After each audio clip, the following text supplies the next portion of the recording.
Hey, what's going on, everybody? I'm here with a Animal Crossing discussion video, um, and a Froggy cup. You know anything about the cult of the Froggy chair? I had to get this cup when I saw it. Absolutely had to. Oh, and I apologize for the bedhead. That's because I just woke up. Um, Everybody else is asleep, so I'm trying to do this a little bit quietly. Got my caffeine now. Gotta have that. Okay, so there's a lot going on with this whole thing right now, this game in general. And so, definitely going to talk about the elephants in the room that they just keep not wanting to address. Other things I've noticed, stuff like that. I'm actually going to grab my notes because if I don't write this down, I'm not going to remember things like that. But I think one of the biggest elephants in the room right now is pretty obvious and kind of funny. I have coffee when I'm about to talk about this, but you know, everybody up and down has been yelling. Well, not yelling necessarily, but the thing is, we've been asking for Brewster for months. Now, if you don't know what Brewster is about, which I'm sure everybody does at this point, pretty much, but if you don't, he's a pigeon who runs a coffee shop. Now, originally it was like attached to the museum, but basically we've been asking for him, asking for him, asking for him, and we keep getting ignored on the subject. We get no clarity, no yes, no, no answer. And I'll get into the danger mine stuff, in a minute, but when it comes to the code of it, there's lines about Brewster, there's lines about the museum, um, but particularly the ones that have the camera angle functions. Those ones and those lines of code, basically say that there is gonna be a cafe. Now, when we're gonna get it, I don't know. But I'm a veteran player. I've been playing it since GameCube days, and I want him just as much as everybody else does. And Nintendo was very receptive at first with this game as far as what people wanted and stuff like that. There was the whole Bunny Day controversy, etc. But, the fact that we have been shouting about this for months and it's just basically been put to the burner, is starting to get really, for lack of better terms, and not trying to sound rude, irritating. Because, we know it's there. We know the code's there. So why isn't the function active, essentially? Um, Now, whether that's something they just haven't fully developed yet or not, I don't know. But, a lot of people, myself included, think that Brewster should have just been one of the characters that was done right off the bat, as far as the quote unquote special characters were concerned. But, there's other things that are attached to him, the gyroids, in particular, the code lines for, gyroid 34, 35, 39, whatever it is. I forget exactly what number it is. The discussion of that has dwindled. But I, for one, would want the gyroids back. Like, that was a big thing for me. I absolutely loved them back in the day. And I would love to see them return. But, I guess that's not my decision or anybody else's decision to make other than the company. But I myself really want it back. Um, so while we're talking about, the coffee shop being attached to a museum, now there's rumors going around the mill of museum expansion again. Now, whether this is going to be like one of the old games where Celeste had the little thing higher up in the museum where you could go display your own things on, wherever you wanted on the little like podium things. But I don't know if that's going to be what it is or not. Now, they've expanded the fish to include the deep sea, so now for me that's a question of, are they going to expand upward, give us the Celeste area, let us display things, or is this going to be like another add-on to the Critterpedia? That's what I'm really curious about, because for the longest time I've wondered why there's so many weird trapdoors, doors off to the side you can't access in the museum. So I was like, there's got to be some kind of function, there's got to be some kind of purpose. Um, but I don't know what it is yet. I don't know what it's going to be yet. I want it to be either ideally Brewster's area or, some kind of expansion to the Careerpedia. I mean, I could see the insects maybe getting, I don't know, the flying area, like a whole area devoted to flying insects or something like that. But, or, maybe even an aviary. That kind of sounds like a weird idea, I know, or a weird thought, but like, there are smaller birds. I know there's a lot of birds that are, actual villagers, but like, my mind is running wild with what they're going to put up there. And, you know, from being a veteran player that's been playing it for 20 years, I kind of want some clarity on that. Like, what are you guys doing? And that's another thing. They have been very secretive as to what they're doing and what they're building. And I mean, I understand the secrecy. Like, you don't want your things exposed early, but at the same time, you're getting frustrated and mad with people who are going through and data mining your game because you're just simply not being clear with them. You keep putting it, either to the back burner or just simply not stating any information. And for something that has gone from, you know, not a lot of people playing it, myself included, because, I'll tell you one thing personally. Back in 2002, or whatever year it was that the original Animal Crossing got ported over, to America and came to GameCube, I was like one of 10 people in my whole school that even knew or played what it was. It was such a cult level thing. And now it's become a huge player base, and it's their second top seller besides Mario Kart. And now, things are getting pushed to the back burner when they said it was going to be full steam. And that's something I want to address too, because, there are people who went out and paid full price for the copy of this game. And I'm not saying I'm complaining about free DLC, free expansion, anything like that, because that is how I think a game should be. Like, honestly, I don't think DLC should even be able, to charge people money. We've gone to Supreme Court over this with EA and how it became a gambling issue with Battlefront 2. So, I don't know. On that note, it's like, now I'm sure you have seen the meme in the last couple days if you're into the game as much as I am. And, nobody is happy with the fact that all of the money, the resources, everything is now being diverted to Pocket Camp. And Pocket Camp is getting constant updates, and it's been several months now when they claimed, this was going to be a monthly update thing and it was going to go for 3 years. And I understand wanting to develop all your games and all your platforms all at the same time. I mean, I completely understand that.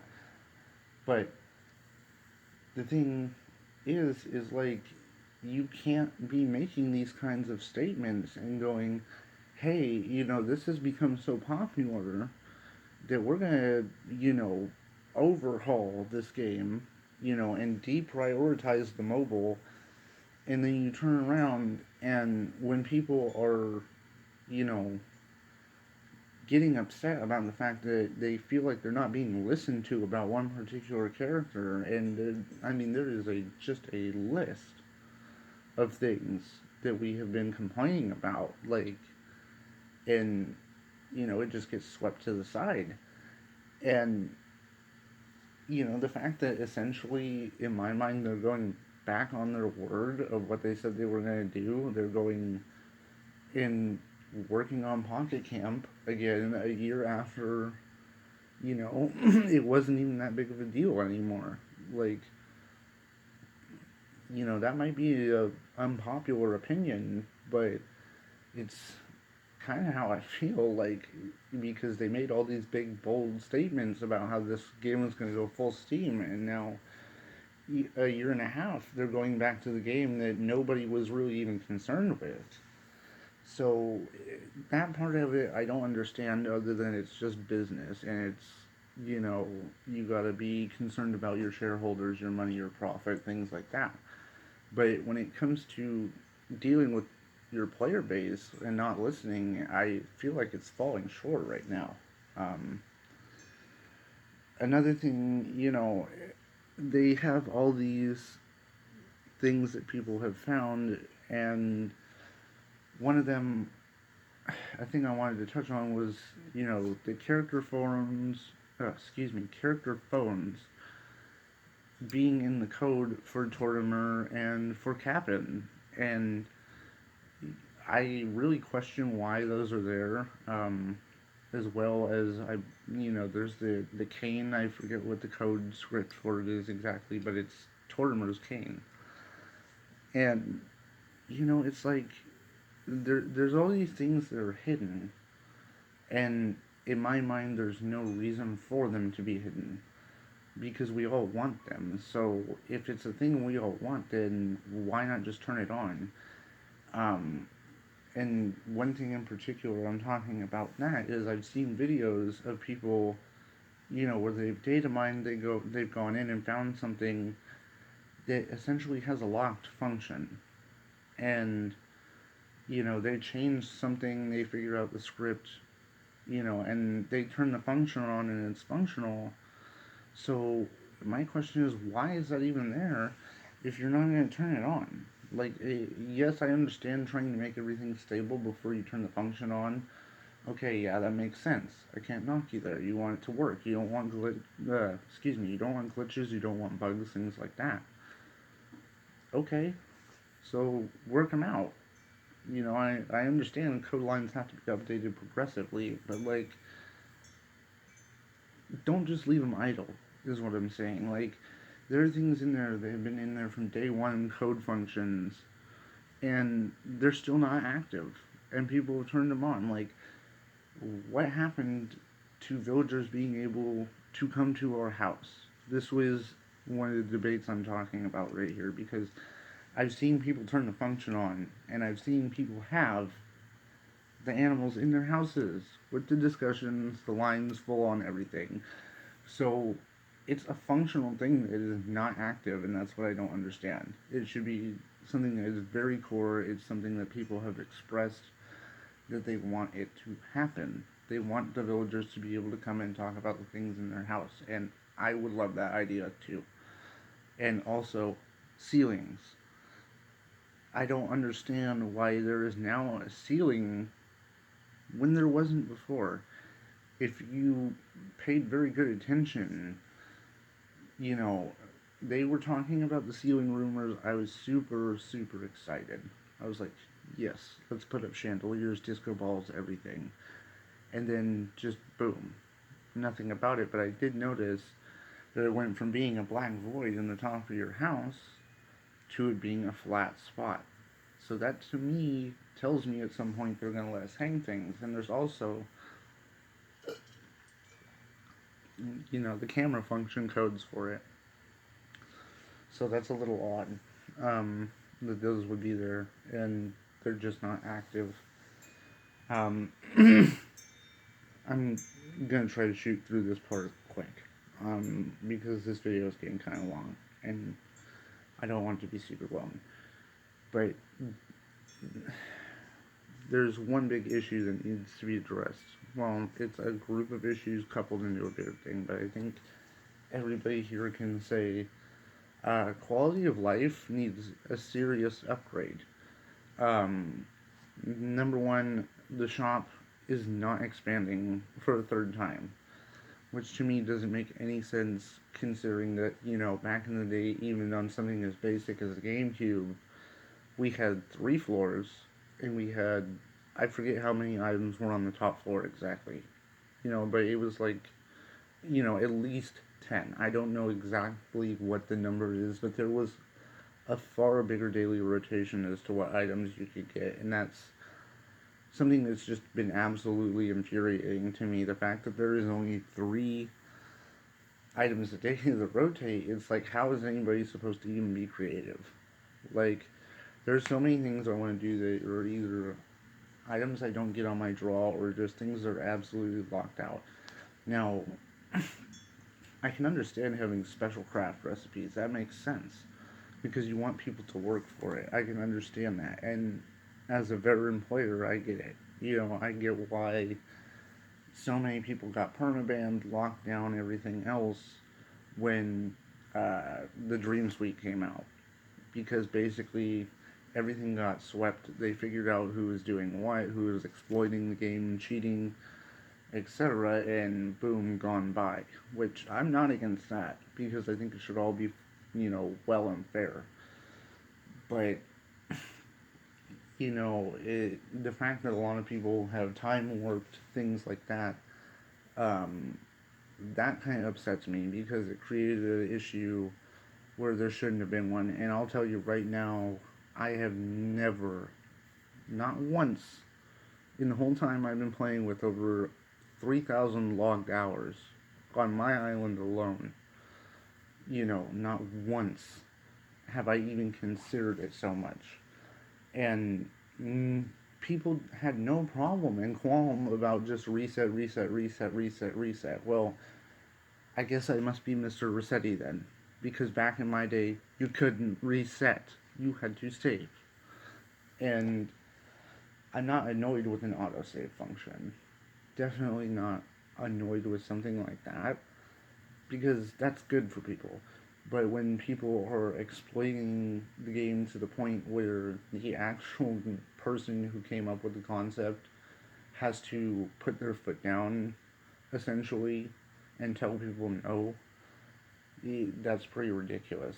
And here's another thing. Why can we not just get a quicker function for the airport? Like, seriously, I don't want to hear the dodo go on and on and on and on and on about that. Like, oh, hi, welcome to the airport. Okay, cool. Thanks for your greeting, dude. Like, let me go to my friend's island. I don't need 40 lines of script to go, hey, I want to go here. As far as the dialogue's concerned, villagers are far too robotic. Way too robotic. The lines repeat over and over and over again.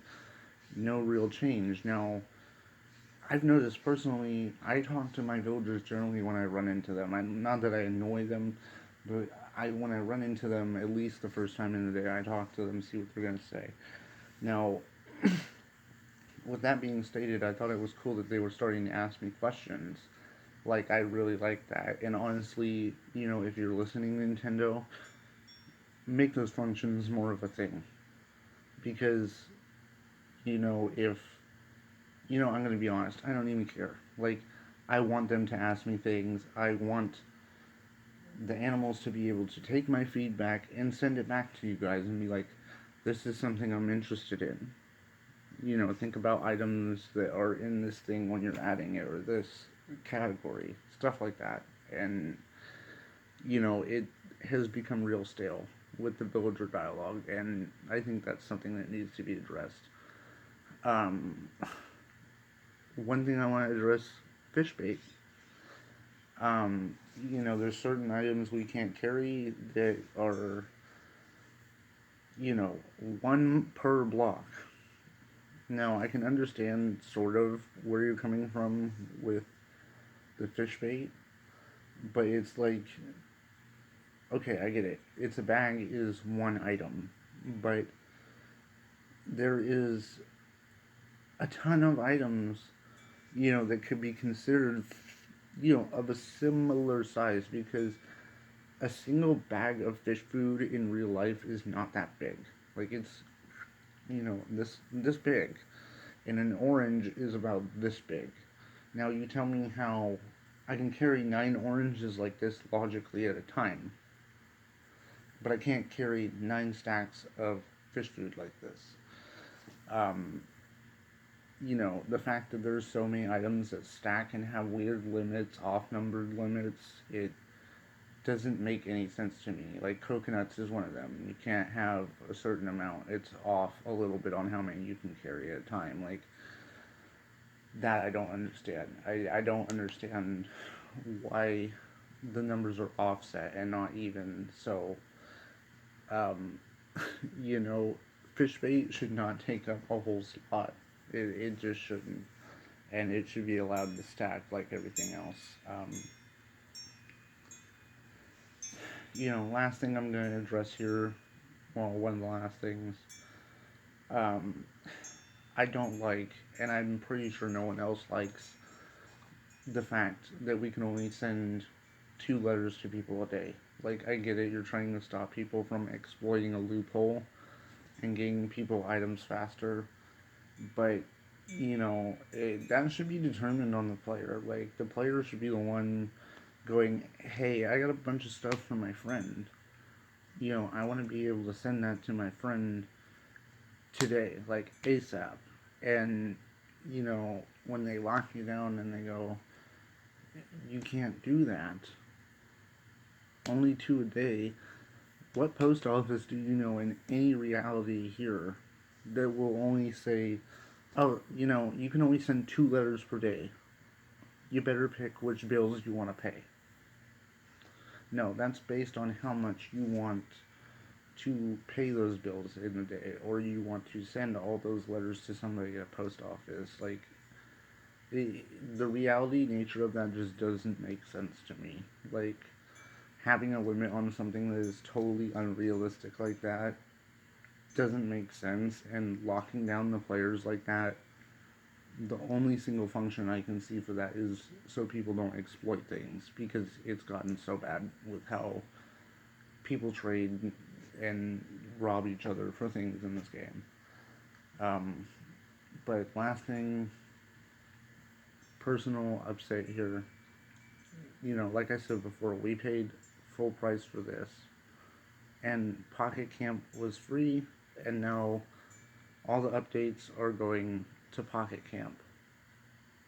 Why did you do that when you said you were going full steam on New Horizons? So, I'm done with my rant, but, I felt like these were things that need to be talked about. So, talk to you guys later. Have a good day. Stay safe out there. Take it easy.